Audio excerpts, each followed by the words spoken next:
一轉眼，我哋喺英國、歐洲呢片土地已經18年啦。有啲人就問我哋：你哋喺呢度嘅宣教策略係乜嘢呢？咁我就諗到喺哥林多前書第9章20到22節嗰度咧，保羅講到一段說話。佢話：我喺猶太人當中咧，就做猶太人；喺沒有律法嘅人當中咧，我做沒有律法嘅人。原意就係喺希臘人當中做希臘人。咁佢話：我喺軟弱嘅人當中就做軟弱嘅人，喺什麼人當中就做什麼樣嘅人，目的係要得到更多嘅人。咁其實呢度咧，佢就同我哋講咗佢宣教嘅策略之一係乜嘢咧？就係住喺有需要嘅人當中。佢咧其實俾我哋一個例子嘅，喺《使徒行傳》第16章1到3節嗰度咧，保羅提到佢嗰陣時帶住提摩太要開始宣教。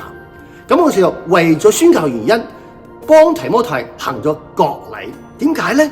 因為提摩太嘅媽媽係猶太人，佢爸爸係希利人。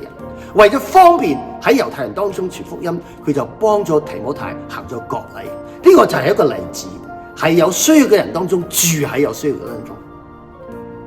咁我呢個星期咧，好高興我哋COCM有個同工退休會，我就會等住好多我哋嘅同工喺唔同嘅城市，英國唔同嘅城市，甚至歐洲嘅城市，要翻嚟呢度，我哋一齊嚟分享神恩典。